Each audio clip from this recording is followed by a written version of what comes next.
Hello, നമുക്കിന്നൊരു evening vlog കണ്ടാലോ? അതായത് സ്കൂള് കഴിയാൻ പോവുകയാണ്. ഇപ്പൊ മണി 3 കേട്ടോ, 3 പക്ഷെ എനിക്ക് 4:30 വരെയാണ് ഡ്യൂട്ടി ഉള്ളത്. അപ്പൊ നമുക്ക് ഇവിടെ മുതലുള്ള ഒരു ഈവനിങ് ടൈം എങ്ങനെയാണെന്ന് കണ്ടു നോക്കാം കേട്ടോ. ഇപ്പൊ നമുക്ക് സ്കൂൾ കഴിഞ്ഞ് ഡിസ്പോസലായി. അപ്പൊ ഇനിയിപ്പോ സ്നാക്സ് ടൈം ആണ്. അപ്പൊ നമുക്ക് അവിടെ പോയിട്ട് സ്നാക്സ് എടുത്തിട്ട് തിരിച്ചു വരാം. ഓക്കെ, വയോ. സമയം 3:15 കേട്ടോ. അവിടെ ആരും ഇല്ല, എല്ലാരും പോയി, പിള്ളേരൊക്കെ പോയി, ബസ്സൊക്കെ പോയി. അപ്പോ നമ്മുടെ കിച്ചൺകാരും നമ്മുടെ സ്നാക്സ് കൗണ്ടർ ക്ലോസ് ചെയ്യാനുള്ള തിരക്കിലാണെന്നാ തോന്നുന്നത്. പെട്ടെന്ന് ചെന്നില്ലെങ്കിൽ സ്നാക്സ് കിട്ടത്തില്ല. ഇന്നിപ്പോ ബനാന കേക്ക് ആണ് കേട്ടോ. ഞാൻ എന്തായാലും 2 പീസ് എടുക്കാന്ന് വിചാരിച്ചു. പിന്നെ എന്റെ കയ്യിൽ വേറെ സ്നാക്സ് ഇരിപ്പുണ്ട്. അപ്പൊ അത് കഴിച്ച് കഴിഞ്ഞിട്ട് വേണമെങ്കിൽ കഴിക്കാമല്ലോ എന്ന് വിചാരിച്ചാൽ 2 പീസ് എടുത്തിട്ടുണ്ട്. ഇനി നമുക്ക് നമ്മുടെ റൂമിലേക്ക് പോവാം കേട്ടോ. നല്ല കാറ്റാണ് ഈ സമയത്ത് ഇതിൽ നടക്കാനായിട്ട്. ഞാൻ ഇന്ന് 10 മണിയായപ്പോഴത്തേക്കും ഒരു പഴം, നമ്മൾ ഏത്തക്ക അത് നെയ്യിൽ ടോസ്റ്റ് ചെയ്തിട്ട് കൊണ്ടുവന്നായിരുന്നു. 10 മണി കഴിക്കാന്നൊക്കെ വിചാരിച്ച് കൊണ്ടുവന്നതാണ്. പക്ഷെ നല്ല തിരക്കായിരുന്നു. ഞാൻ ഒറ്റയ്ക്ക് ഉണ്ടായിരുന്നുള്ളൂ. മറ്റേ കൂടെയുള്ള നഴ്സ് ഹോസ്പിറ്റലിൽ ഒരു കുട്ടിയെ കൊണ്ട് പോയതുകൊണ്ട് നല്ല തിരക്കായതുകൊണ്ട് കഴിക്കാനുള്ള ടൈം കിട്ടിയില്ല. അപ്പൊ പിന്നെ അത് കുറച്ച് കയ്യിലിരിപ്പുണ്ടായിരുന്നു. അപ്പൊ ഞാൻ വിചാരിച്ചു അതെടുത്ത് കഴിച്ച് തീർക്കാം. പക്ഷെ വൈകുന്നേരം അതെടുത്ത് കഴിച്ചപ്പോൾ നല്ല ടേസ്റ്റ് കേട്ടോ. നമ്മൾ രാവിലെ കൊണ്ടുവന്ന് ഇങ്ങനെ നെയ്യിലിരുന്നിരുന്നിരുന്നു അടിപൊളി ടേസ്റ്റ്. അപ്പൊ അതുകൊണ്ട് ഞാൻ പിന്നെ കേക്ക് ഞാൻ അങ്ങെടുത്ത് വെച്ചു കേട്ടോ. അങ്ങനെ അതും കഴിച്ചുകൊണ്ടിരുന്നപ്പോഴാണ് ഒരു സ്റ്റാഫിന് ടാബ്ലറ്റ് വേണമെന്ന് പറഞ്ഞ് വിളിച്ചത്. പിന്നെ ഓഫീസിൽ അതൊന്ന് കൊണ്ട് കൊടുക്കാനായിട്ട് പോയി.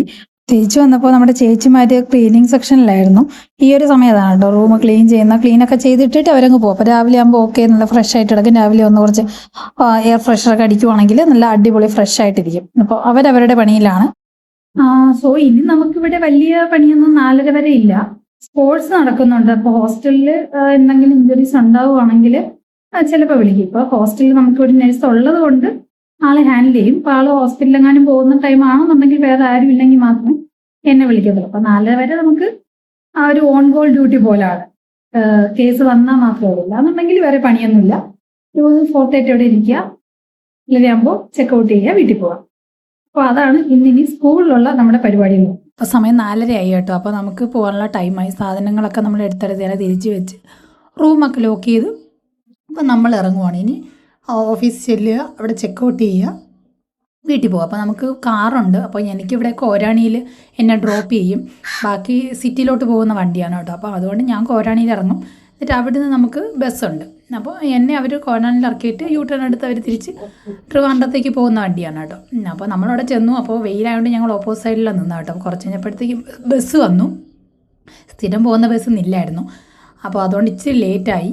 പിന്നെ മുടവരെത്തിയപ്പോഴത്തേക്കും ചിക്കു വിളിച്ചിട്ട് പറഞ്ഞു ഒരു പാല് വാങ്ങണമെന്ന്. പിന്നെ അവിടെ തന്നെ ജംഗ്ഷനിലുള്ളൊരു കടയിൽ കയറി ഒരു പാലും വാങ്ങിച്ച് സ്നാക്സ് എന്തെങ്കിലും വാങ്ങണമെന്ന് വിചാരിച്ചു. പക്ഷേ വീട്ടിലുണ്ടെന്ന് തോന്നുന്നു. അതുകൊണ്ട് എന്നെ ഒന്നും വാങ്ങാൻ നിന്നില്ല. സോ ഫൈനലി നമ്മളെ വീട്ടിലെത്തിയിരിക്കുകയാണ് ഗൈസ്. ഇതോടുകൂടി ഇന്നത്തെ വ്ലോഗ് അവസാനിക്കുകയാണ്.